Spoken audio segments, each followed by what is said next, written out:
Good morning, everyone, and welcome to another edition of If You Smell What the Arch is Cooking. That's right. I said good morning because right now I am in my office. I am not as busy as I was a little while ago. It is 8 a.m. and we are recording our show because, well, why the hell not? Today I will be talking about AEW's Double or Nothing and the recent happenings in AEW over the last week or so, because there's been a lot going on in all elite wrestling. First, before we start, I want to let you guys know that I am once again thankful for all of the views, listeners, fans, friends, everyone that reaches out to me via Facebook and through Messenger, letting me know how much they like the show. I truly appreciate you guys, and I thank you for the continued to support this podcast and every podcast on the WrestleNet Radio and We Can't Wrestle podcast umbrella and family. Also, a show update for a new show that's coming out with my buddy Mark Brew. You may remember Mark joining me here on If You Smell What the Arch is Cooking for a few episodes, and he was a great partner to be had. But Mark will be going ahead and doing his own show here on the WrestleNet radio show and should be debuting sometime this coming week. It is Mark's Indie Markout. Um, it should be a fantastic show. I won't go into a lot of detail, but Mark will be giving you the ins and outs of the indie industry. So make sure you check out Mark's show. Make sure that you support him just as you support myself, Nate Maxon, Aaron Maxon, David Gold, and everybody here on the We Can't Wrestle podcast family. With that being said, the quick hits will come at the ending of the show tonight, or today, excuse me. He used to filming this at about 8 or 9 p.m., not 8 or 9 a.m. But they'll be happening at the ending of the show because, well, they have to do with stuff that went on Dynamite and Rampage. And we are starting out with AEW's Double or Nothing. So here goes nothing. The buy in begins, and we get a healthy dose of recap for the feuds and matches we will see here tonight on Double or Nothing. We then get ready for our opening match here on the buy-in, and it is Hookhausen, Danhausen, and Hook, the son of Taz, taking on Tony Nese and Mark Sterling. Mark Sterling is not a wrestler in any way, shape, or form, but he is a wrestling personality, and I have to say, Mark didn't do a terrible job in the lines of Jim Cornette or a Paul Heyman, even Howard Finkel back in the day. Mark Sterling did as a wrestling manager should do. Bumped, took some shots, hit a couple of moves his own self that looked a little sloppy, but that was meant to happen. And he and Tony Nese put on a pretty decent showing here. But the crowd was heavily behind Hook and Danhausen, this new young team of the badass from Red Hook, the son of Taz, and wrestling's Joker. I did not say wrestling's joke. No, I consider Danhausen a fine mix of comedy and actual wrestling. So I think they did a fantastic job. Hook hit his suplex, locked on the Kata Hajime, or as he calls it, the Red Death, got the win for his team here in, like I said, a nice mix of comedy and wrestling throughout. You've got Tony Nese, who is an incredible athlete, and Hook, who is an incredible athlete, mixed in with the joking of Danhausen and Mark Sterling. Nice mix to start off the show and get the fans involved. Our pay per view then starts, and it's a little weird here that we're being opened up by one of the biggest feuds that's been going on, MJF versus Wardlow. Now, throughout the few days before Double or Nothing, there were reports that MJF had a heated conversation with Tony Khan about wanting more money, about wanting to renegotiate his contract, or that he would be leaving. Tony, not being the most respectful businessman, apparently blew MJF off, and MJF supposedly boarded a plane and left Las Vegas. That was not the truth. Uh, it just seems that a plane ticket was placed in his name and he didn't leave. So many people are saying that this was done to punish MJF for not being there for a meet and greet and making them think that he would no show. In any indication, MJF basically ran around the ring. He gave Wardlow a poke in the eyes, bit him on the forehead. Wardlow finally caught him and hit 5 power bombs to destroy MJF and win the match in about 6 minutes. Again, they said that this was done, reports online, that this was done to punish MJF and to show him that you don't, no show. I think this is being done to heighten the storyline. Of course, no one expected MJF to actually really beat down Wardlow unless he had help from Sean Spears. So I think this was just done to get Wardlow even more over, to beat his antagonizer and push the storyline that now Wardlow is all elite, which he is. He can safely sign a all elite wrestling contract in kayfabe and move on with his career. More on MJF later. We then go to as they builded a dream tag team match, and in my opinion, maybe a few years ago when it happened the first time, we have the Hardy Boys taking on the Young Bucks. And 1 second, uh, there's been a lot of mind games. The Hardy Boys calling the Young Bucks Hardy Claws players and saying they'd use them as a stepping stone. The Young Bucks bringing out Gangrel and dressing like the Hardys when they were the New Brood. Um, Fantastic mind games being played, in my opinion. Um, the Hardys were the Hardys throughout the match. Jeff taking some risks that he didn't need to take and looking pretty banged up throughout the match.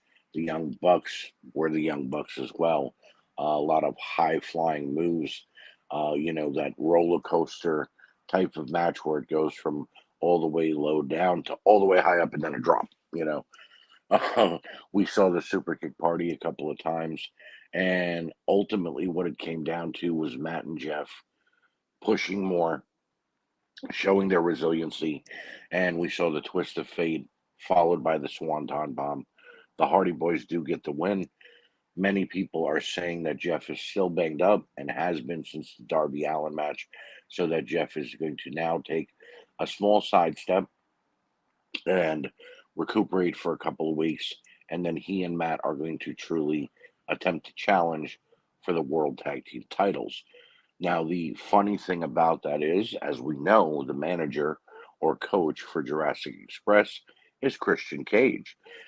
If Christian Cage is at ringside during a Hardy Boys match against Jungle Boy and Luchasaurus, it could end up lending to a lot of history and a lot of, well, downright heelish moves from Christian to help his boys keep the titles.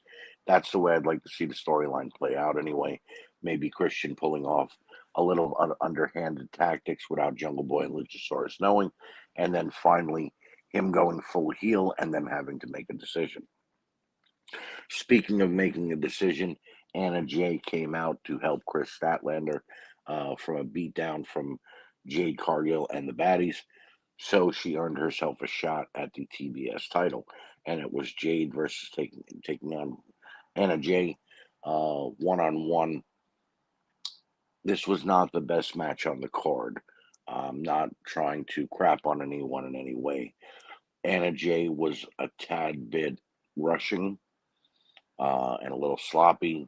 Jade trying to slow her down, but also being a little sloppy in her own way, had some problems as well. Both women were not communicating that well, and it ultimately was just a pile of move after move after mistake after move after mistake, even coming down to the ending. We had two debuts during this match, one of them being the former Malcolm Bivens, now known as Stokely Hathaway, his former name in Ring of Honor. And he came out and distracted Anna Jay because she looked at the rampway and like got confused and was like, "Who are you? What are you doing here?" It allowed Jade to lock on a Jaded from the top rope, hit that amazing top rope glam slam that we've seen Beth Phoenix do before. It looked great. The ending was actually pretty damn good. The Jaded from the top rope helped to finally sell this match. Jade gets the win. She's now 31-0. Talk about a Goldberg like winning streak for the TBS Women's Champion. Jade and her baddies, Kira Hogan and Red Velvet, along with Stokely Hathaway, who is now her representative. Apparently, Mark Sterling wasn't getting the job done. Uh, Stand in the ring and look like they're about to beat down Anna Jay. Chris Statlander ended up coming out to Anna Jay's side and to bring it to 2-4, 2-on-4. Um, and then the music hit, and we get the second debut of the match, which is the former Ember Moon, Athena, the fallen goddess. Um, Athena hit the ring. She had that clever smile on her face that we know that she used to do even in her indie days in WWE. That shit-eating grin of "yeah, I'm here," and I've been challenging you, Jade, for the last couple of months online, so we could finally get to that match. So little sloppy of a match, decent ending, two decent debuts. Not a bad night so far here on Double or Nothing. Death Triangle took on the House of Black. Um, Buddy Matthews is an absolute specimen. One of the best wrestlers I've seen in a very long time. This man can cut and make weight or put on mass in a pretty decent amount of time. And I don't mean that in any way, in a bad way, saying like, maybe he's juicing or something like that. No. Buddy knows how to work out and get his body in shape in order to be whatever he is needed to be in a match. Um, for instance, in this match, he was almost the enforcer because Brody King was putting on a display of high flying ability that I've never seen from a man his size, and Aleister Black was putting on that dark facade that he has and does so well, and using those judo kicks and throws throughout the match. On the other side of the ring, you've got Pac, the man that gravity forgot, the bastard who can pretty much do it all in the ring. You've got Pentagon, who, in my opinion, is only one step away from possibly being a serious contender to any world title. And you've got Phoenix, again, another serious contender to any world title, and one of the damn great tag teams in this business who were just lighting up their opponents with shots, kicks, punches, and crazy innovative offense. All six men did a fantastic job. It ultimately came down to that while Pac was on the middle rope, lights went out, and there she is, Julia Hart. When the lights come back up, she finally joins the House of Black, spitting the black mist in the eyes of Pac. Pac is then taken out and pinned, and the House of Black is now four strong with Julia Hart, who I kind of have to say I like her turn in this regard. She stayed with the Varsity Blondes for quite some time. She did all she could there, but as the effects of what Aleister Black did to her eye continued to torment her, she finally turned. Took about a month and a half, but it was really well done. And I'm curious to see what they're going to do with her from here on out. Samoa Joe and Adam Cole then went one on one in the men's Owen Hart tournament. These two put on an incredible show. Many people are saying that the show stealer, in their opinion, was O'Reilly and Allen. Some people are saying it was Thunder Rosa and Serena Deeb. In my opinion, it was this one because what you have here is two guys who basically come up the same way. Samoa Joe, the Indies, Ring of Honor, Impact, WWE, now AEW. Adam Cole, the Indies, Ring of Honor, New Japan, WWE in the NXT division, and then AEW. Same path, basically. They both paid their dues. They got their shots in here tonight. It was a stiff looking match, but it was worth it. It was that hard style you want to see from both these guys. Joe with a back elbow, right hands, shots, suplexes. Cole doing everything he can to put Joe down. Super kicks, knee strikes, the Panama Sunrise. Absolutely incredible matchup here. Joe and Cole went toe to toe for about 20 minutes. Cole finally got the win. Little bit of underhanded tactics here because Bobby Fish was looming around ringside and trying to get involved. Cole gets the win after his boom knee strike to the back of the head, and Adam Cole has won the Owen Hart Foundation tournament. But wait, there's more. We immediately go to the ring for the women's Owen Hart tournament matchup, and it's Ruby Soho taking on Britt Baker in the finals.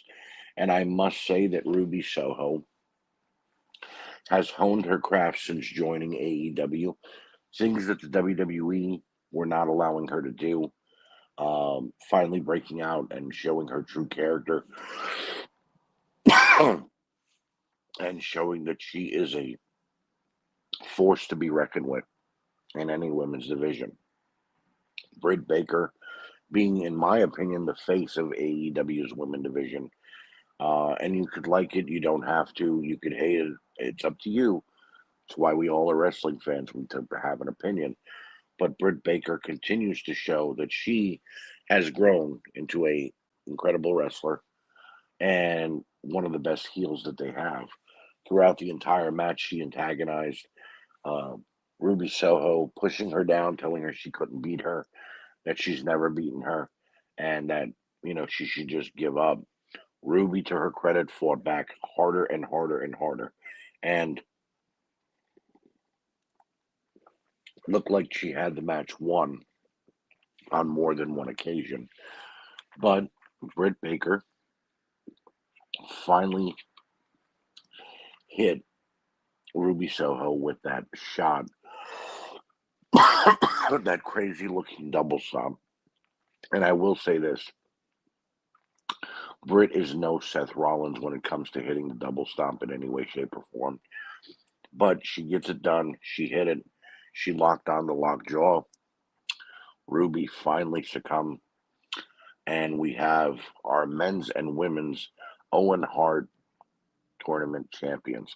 It is Britt Baker and her real life boyfriend, Adam Cole, which I thought was a little predictable. I will say that after two great matches, 40 minutes, I'm not saying that Samoa Joe and Ruby Soho deserve to win any more than Adam and Britt did, but I am saying that maybe that there could have been some differentiating in that we didn't need both of them to win here. Cole, it didn't have to be Adam Cole. It could have been Kyle O'Reilly versus Samoa Joe, and you go with Kyle and Britt winning, or Ruby and Joe win. But in any indication, both get to win after the match. Martha Hart presents them with the Owen Hart Championship belts.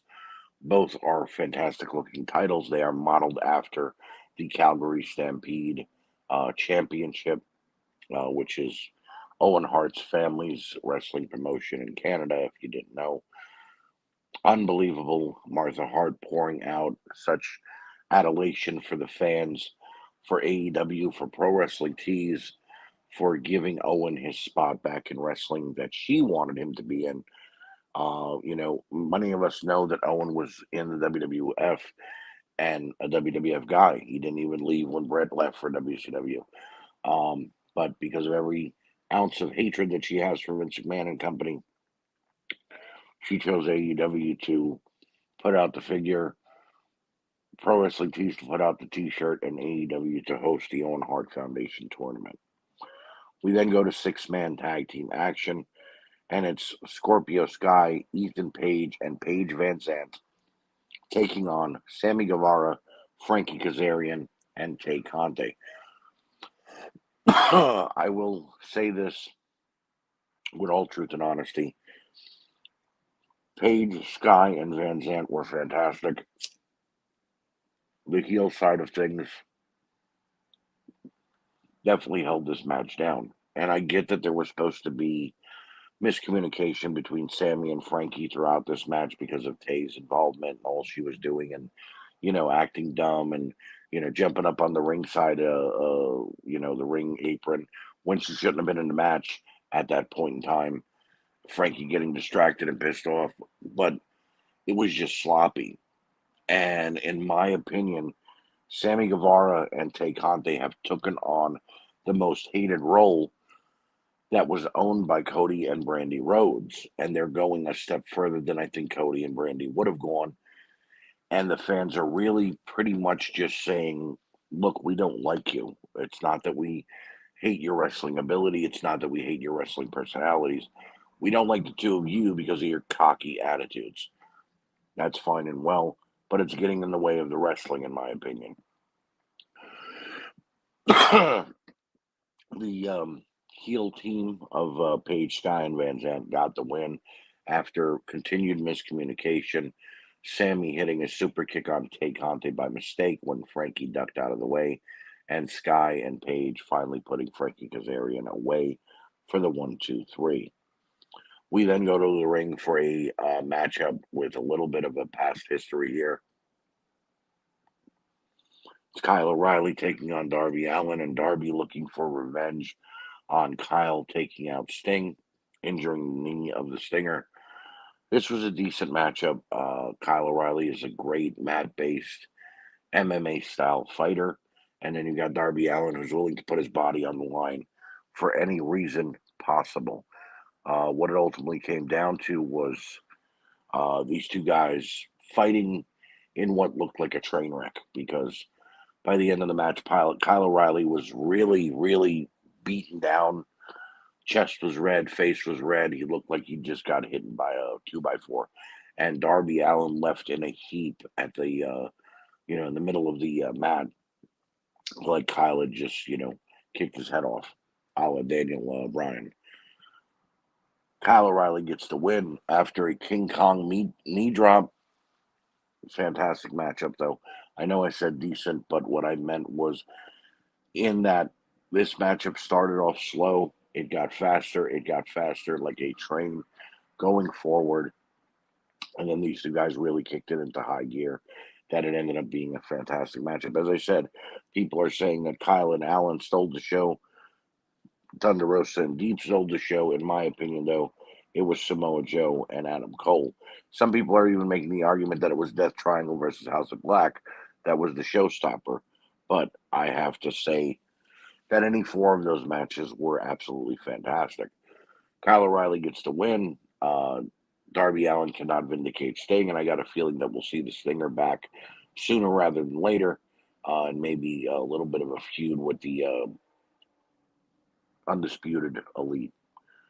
We then go to the women's world title matchup as Serena Deeb tries to take the title from defending champion Thunder Rosa. And this was, in my opinion, the first actual wrestling match that we saw on the card. What I mean by that is there was no real high flying moves in this match. It was basically grounded throughout.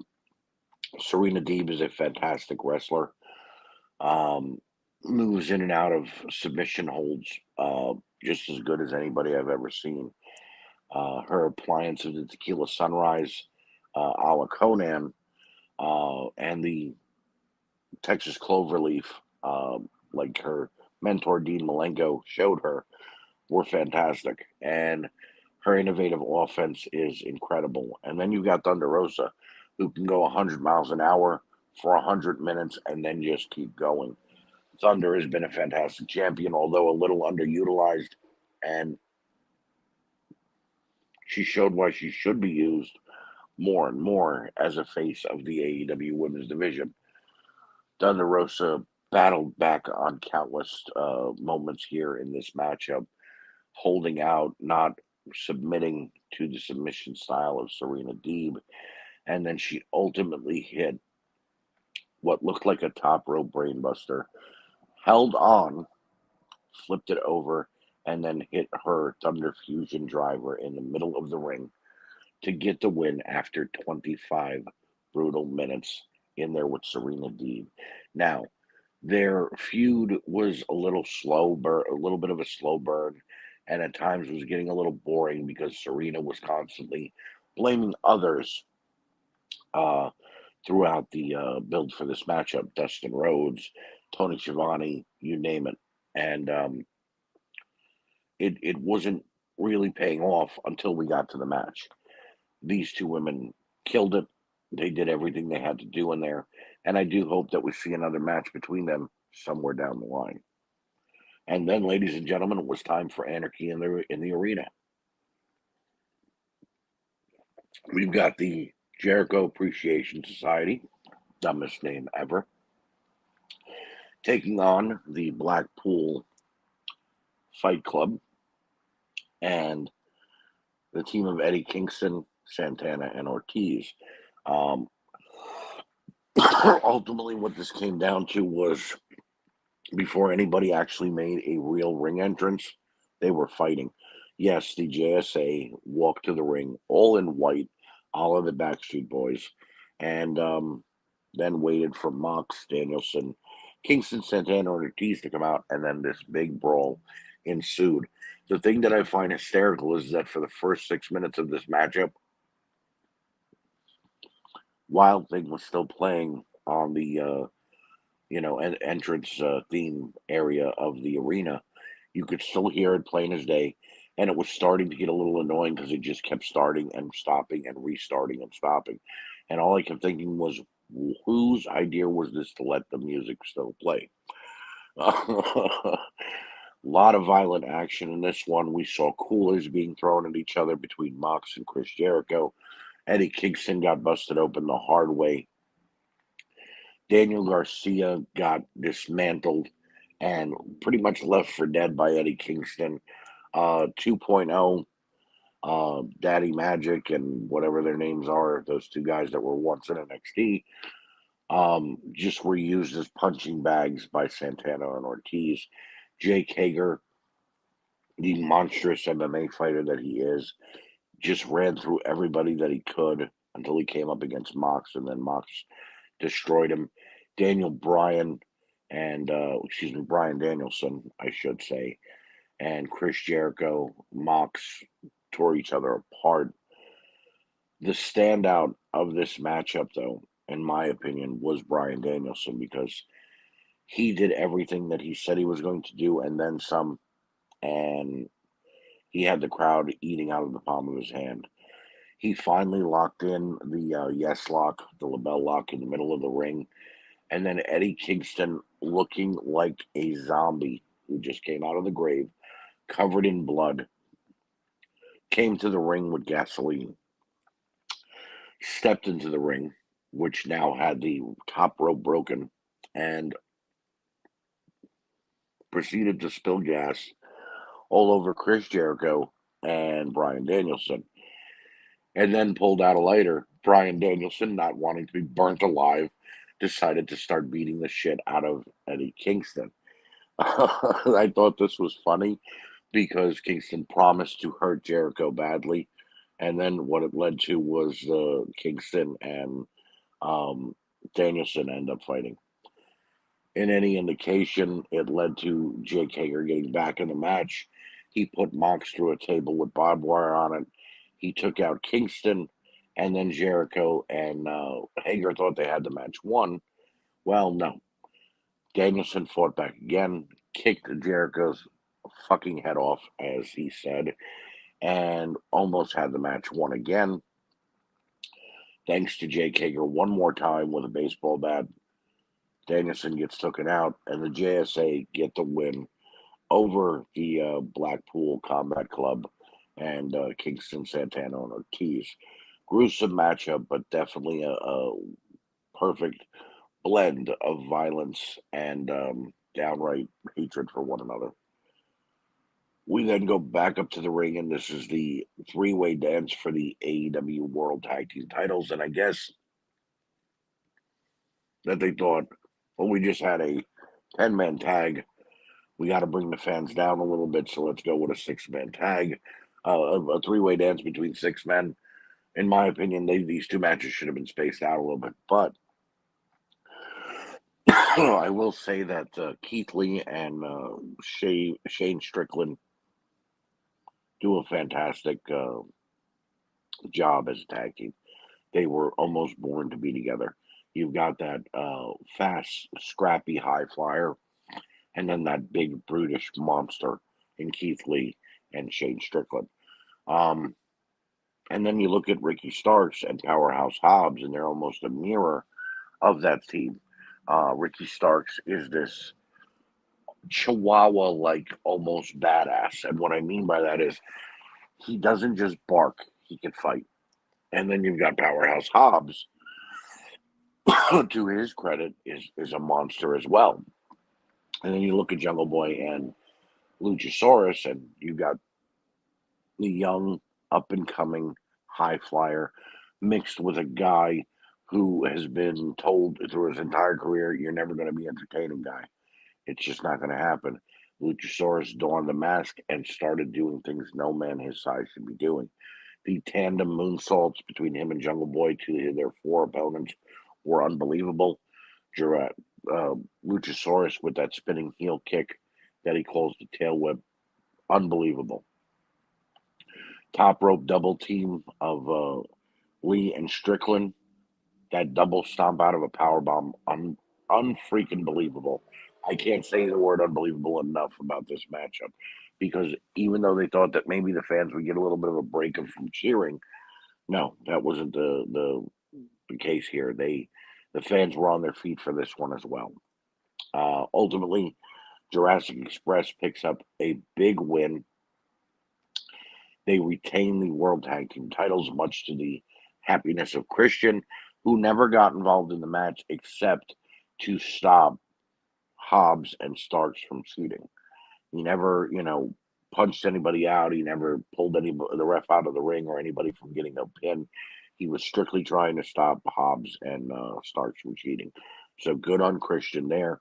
I would like to see a small heel turn from here on out, but you never know what AEW is going to do. And then we come to our main event. And by now, ladies and gentlemen, we are at the 4 hour and 20-minute mark of this pay per view. This was a WrestleMania S type of show in that it ran really, really long. But there were so many matches on the card, you kind of understand it. But then you're like, wow, I've been watching since 7 p.m. This is, the buy-in was an hour long, but then the actual pay per view just kept going. And Punk and Page, to their credit, gave us exactly what we wanted. We wanted a fight, and we got it. Both men stood toe to toe. Neither man took a continuous advantage, uh, except when Punk began toying with Page and hitting the top rope elbow drop, looking for the GTS multiple times, and even looking for the buckshot lariat. Adam Page, on the other hand, hit a GTS on Punk. He didn't get all of it, though. Went for the buckshot lariat multiple times as well, and really showed that he can kick ass in the ring. Both of these guys got the fans who were already on their feet back on their feet and cheering. It was a predominantly Punk crowd up until the halfway point of the matchup. And then the fans really started to get behind Page as well. Moment in the match that really caught my eye, and I have to say, I wish it would have happened for his own sake, whether he would have won the match or not. Adam Page had the AEW World Heavyweight title. He looked like he wanted to turn heel or at least just level Punk with the belt. He didn't. He thought about it. He held off, and that allowed Punk to capitalize because when he went for the buckshot lariat again, Punk caught him off guard, reversed it, and put up another GTS. Punk gets the win and is the AEW World Heavyweight Champion.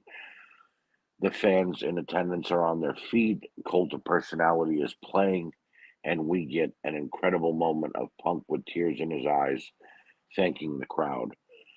After the pay per view went off the air, FTR came out to celebrate with Punk. They hugged him. Punk grabbed the microphone and said, "Hey guys, do me a favor. Remind me never to try to do a buckshot lariat ever again in my career." Um, and it was a great showing. by everyone at Double or Nothing. Even the matches that were a little bit sloppy, even the matches that didn't make that much sense to be on the show, still delivered and still gave us an incredible pay per view. In my opinion, this pay per view gets a 5 out of 5. It was again another stellar night for AEW. Another debut that happened before we go into the quick hits was the debut of former Ring of Honor champion Rush. He is a member of Los Ingobernables, um, which is a team that he and Andrade put together. And Rush was introduced as the new business partner of Andrade. And these two are now going to be together. Um, Los Ingobernables also has a member in NATO, Tetsuya NATO, who is a New Japan pro wrestler, has been multiple times NJPW World Heavyweight Champion, as well as Intercontinental Champion. So it will be interesting with Forbidden Door about to happen to see if we get a full Los Ingobernables team back together. So on to quick hits. And first thing I'm going to be talking about is the MJF promo or pipe bomb, have you, from AEW Dynamite this week. It was fantastic. It was well delivered. And I think MJF did everything that he could to get it over. There have been reports, though, that after he did this, the fans were on his side and cheering. And now, whoever they would put him in the ring with would suffer the consequences of no longer being a face and no longer being a heel. They would just pretty much be booed out of the arena because fans love MJF that much. I don't think that's the case. I think that if they held MJ off of TV for a couple of weeks and let him return, and then do whatever it is they're going to do with him, he can still be a passable heel or an incredible face. MJF does an amazing amount of talking, and he hit a lot of key points, mentioning that, saying things like, is it because I don't watch New Japan Pro Wrestling? Is it because I don't want to be a part of All Friends Wrestling? I'm not looking for a 5-star rating. Uh, mentioning things like former WWE guys coming into AEW and taking the spots away from guys who were there from day one. He really bashed a Dave Meltzer. He took a lot of words from the great Jim Cornette and his podcast. Um, it was fantastic. MJF, in my opinion, one of the best here today.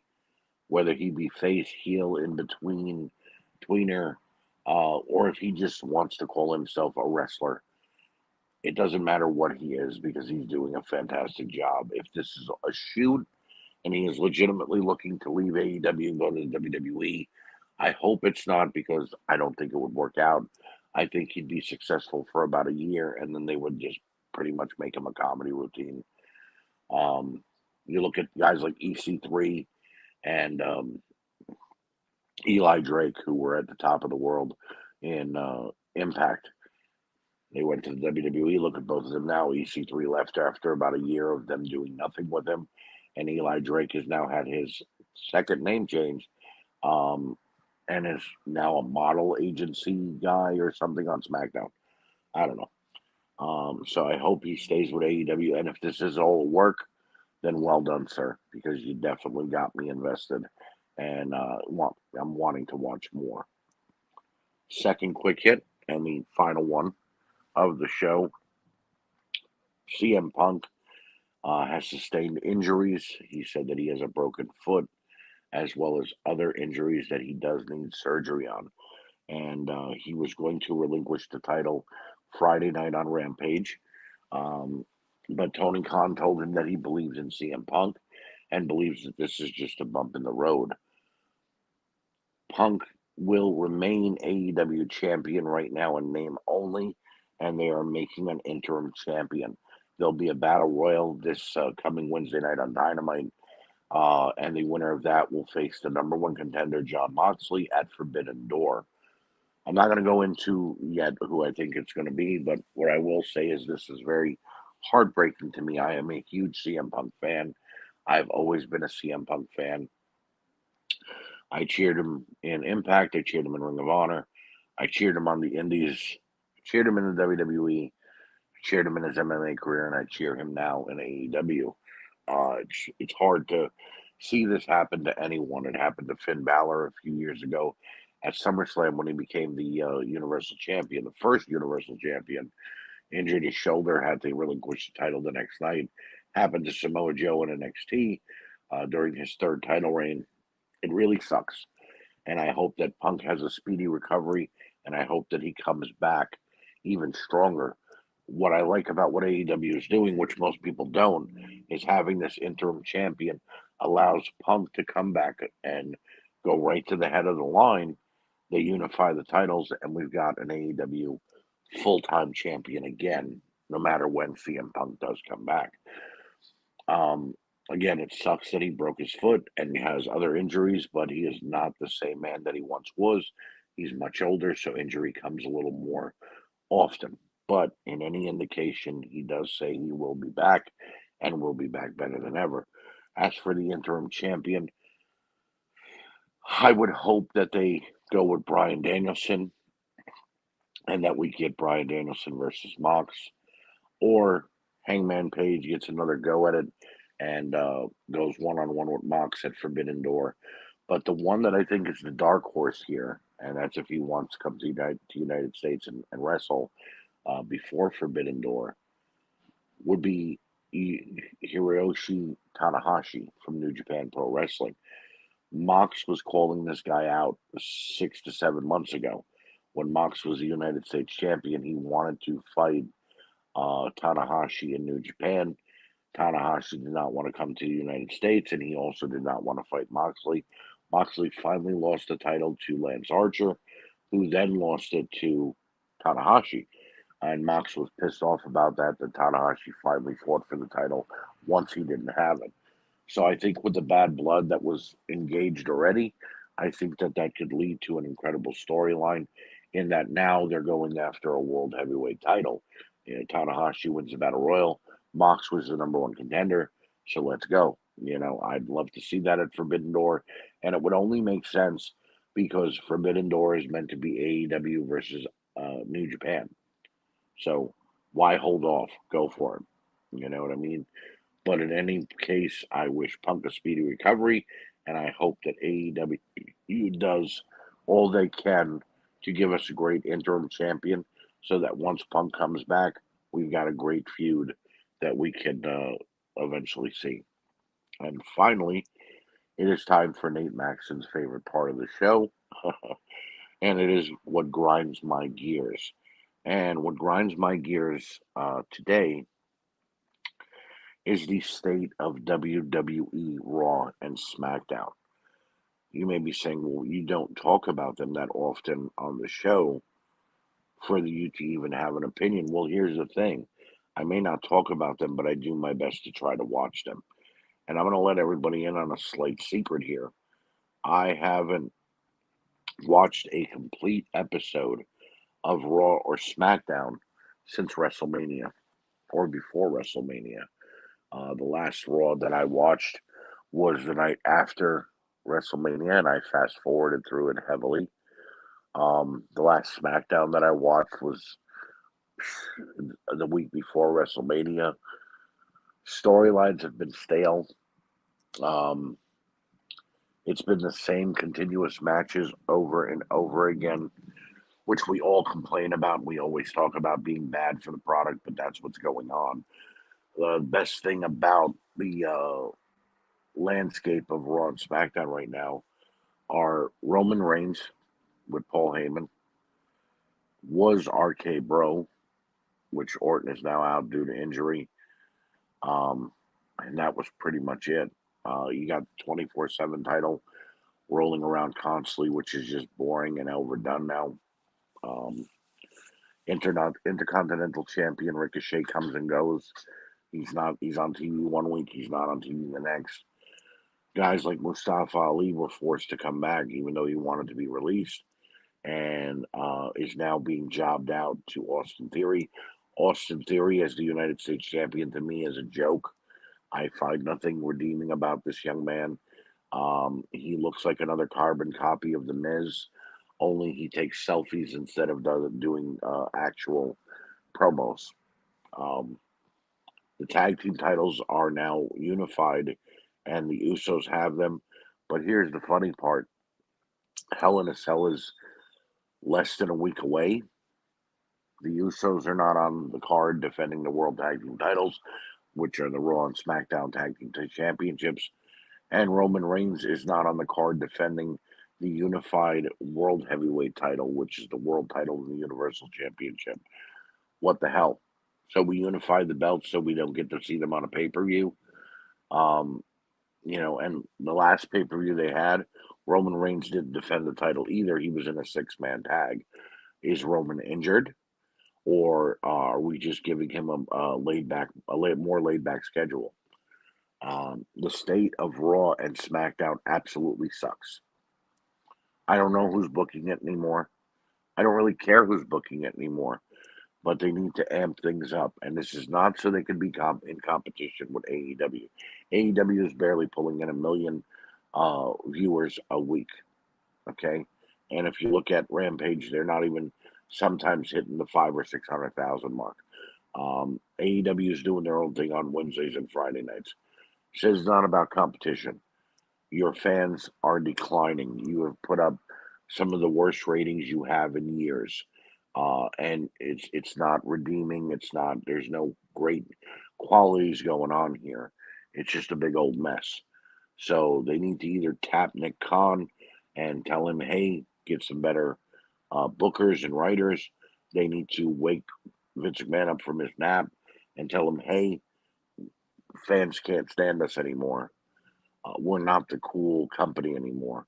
Or they need to go hit the writers in the back of the head with a 2x4 and tell them, "Hey, you guys suck. Either amp it up and let's get back to the good old days of Raw and SmackDown again, or you're fired." Because quite frankly, I think Freddie Prinze Jr.